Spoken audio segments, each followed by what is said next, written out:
Welcome to The Explainer. You know, we often think that being brilliant is this guaranteed ticket to success and happiness. But today, we're going to dig into the work of psychiatrist Fernanda Blanco and explore the often hidden and pretty surprising struggles that can come with a gifted mind. So, let's just kick things off with a big question, right? We're all conditioned to believe that being exceptionally smart is a golden ticket to a great life. But is it really? The insights we're about to explore today really challenge that whole idea. On the one hand, you've got the myth we all know, the genius who just effortlessly conquers every single challenge. But on the other hand, there's a very different reality, one that psychiatrist Fernanda Blanco sees in her clinic all the time. A reality that's actually filled with anxiety, a nagging sense of being a fraud, and this deep existential dread. So what is going on here? What's at the heart of this huge disconnect? Well, it brings us to what we can call the giftedness paradox. And understanding this is really the key that unlocks everything else we're going to talk about. And this is a really critical point that Dr. Blanco makes. Being gifted in itself doesn't cause mental illness. The suffering doesn't come from the intelligence. It comes from the friction. That grinding conflict that happens when this incredibly unique mind tries to operate in a world that just doesn't get it. So where does all this friction even start? Well, a lot of the time, it begins way back in childhood. And believe it or not, it usually starts with the best of intentions. It all starts with a simple label. Oh, she's the smart one. Family, teachers, everybody sees this potential.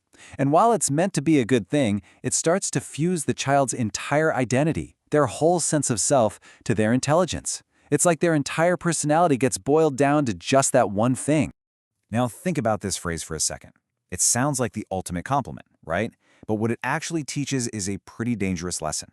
Your value comes from natural talent, from things being easy for you, not from working hard or from the struggle of actually learning something. And this creates a really, really fragile identity.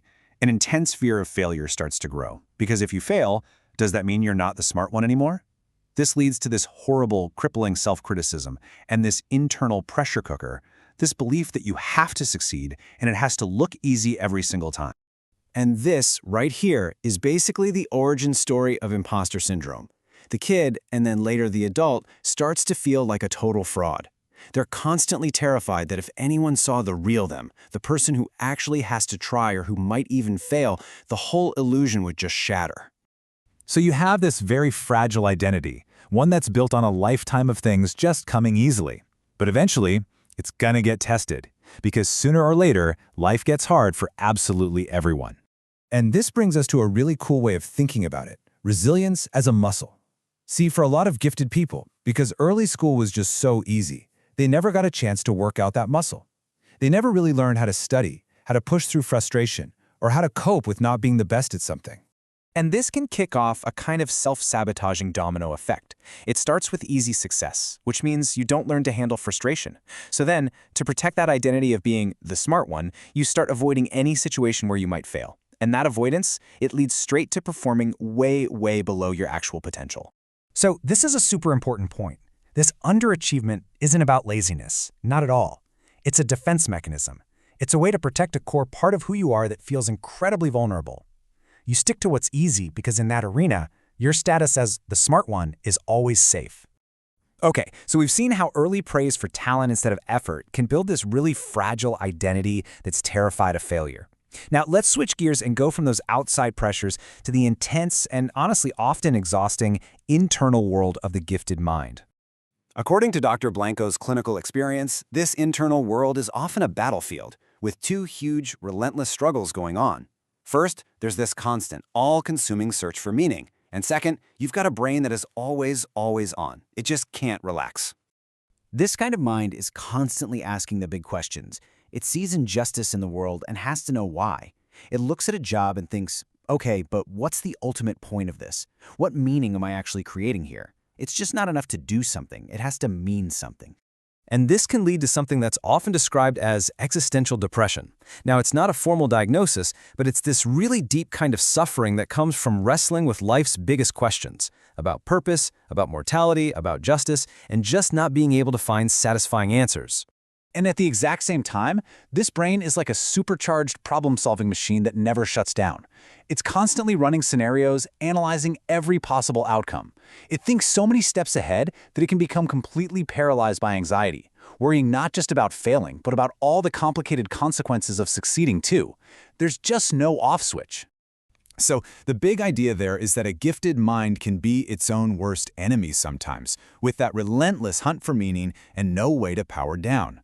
Now, how does all of this actually look in the real world, especially in the workplace, where you'd think these traits would be a massive asset?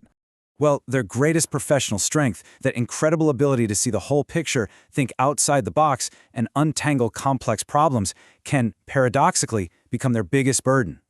It's the very thing that makes them so valuable, but it can also be what leads to their downfall. You know that old saying, the strong horse gets the heavy load? Well, that's exactly what happens here. Because they are so capable, they get rewarded with an even bigger workload. Managers see this ultra-reliable problem solver and just start piling on all the hardest, most complex tasks because they know they'll get it done.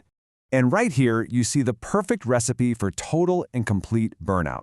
You've got the external demands piling up, then internally, they have a tendency to take it all on themselves, thinking, it's just faster if I do it.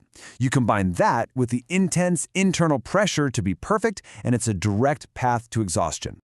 Okay, it is so important to remember this.